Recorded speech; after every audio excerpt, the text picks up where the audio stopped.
যদি গণভোট বাস্তবায়ন করা না হয় তাহলে বাংলাদেশের রাষ্ট্র কাঠামো ওই হাসিনার রাষ্ট্র কাঠামোতে ফিরে যাবে। কিন্তু বাংলাদেশের মানুষেরা পুরনো ফর্মুলার তত্ত্বাবধায়ক সরকার না, নতুন ফর্মুলায় জুলাই সনদ অনুযায়ী তত্ত্বাবধায়ক সরকার দেখতে চায়। আমার ভাইরা যখন এখানে বৃষ্টিতে ভিজছে, ঠিক সেই সময়টাতে তিস্তা নদীতে বর্ষার ধারা নেমেছে। গতকাল তিস্তা নদী পরিদর্শন করতে গিয়ে দেখলাম শত শত বাড়িঘর তিস্তার স্রোতে নদীতে হারিয়ে যাচ্ছে, বিলীন হয়ে যাচ্ছে। নদীর পার ভেঙে গিয়ে মানুষেরা নিঃস্ব হয়ে পড়ছে। ঠিক সেই সময়টাতে আমরা সরকারের কাছে বলতে চাই, প্রতি বছর বর্ষা মৌসুমে আমার রংপুরের তিস্তার মানুষেরা বাড়ি হারা হবে, ফসল হারা হবে, নিঃস্ব হবে, সেটা আর দেখতে চাই না।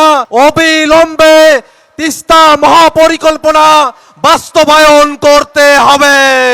ভাইয়েরা আমার, আমরা সরকারকে একটা কথা বলতে চাই, ভোটের কিন্তু 2 দিনও পার হয় নাই, জনগণ গণভোটকে ভুলে যায় নাই। জনগণ রাষ্ট্রটাকে পরিবর্তন করার জন্য, জবাবদিহিতা নিশ্চিত করার জন্য গণভোটে হ্যাঁর পক্ষে অবস্থান নিয়েছিল। অতএব জনগণকে ফাঁকি দিয়ে গণভোটকে থেকে পিছিয়ে আসা যাবে না। যদি গণভোট বাস্তবায়ন করা না হয় তাহলে বাংলাদেশের রাষ্ট্র কাঠামো ওই হাসিনার রাষ্ট্র কাঠামোতে ফিরে যাবে। বাংলাদেশের যে মানুষেরা গণভোটের পক্ষে রায় দিয়েছে তারা আর হাসিনার শাসন কাঠামো দেখতে চায় না। যখন নতুন কাঠামোর কথা আমরা বলি, সংবিধানের প্রসঙ্গ আসে। সম্প্রতি সংবিধান নিয়ে বাংলাদেশের উচ্চ আদালত থেকে একটি রায় এসেছে। ত্রয়োদশ সংশোধনীর যে তত্ত্বাবধায়ক সরকার, সেই সরকারটা ফিরে এসেছে।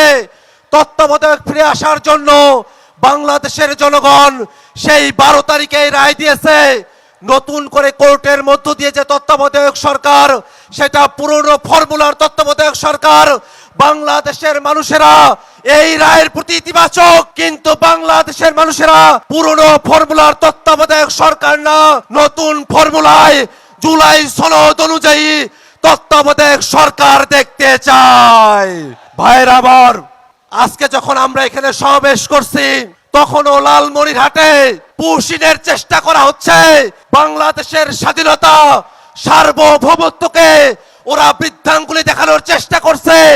আমরা রংপুরের মানুষেরা বলতে চাই, রংপুর নিয়ে যত ষড়যন্ত্রই করা হোক না কেন, এই রংপুরের মানুষের বুকে 1 ফোঁটা রক্ত থাকা পর্যন্ত রংপুরকে অন্য কোন বিদেশি দাবেদার রংপুরকে দখল করার সাহসও করতে পারবে না।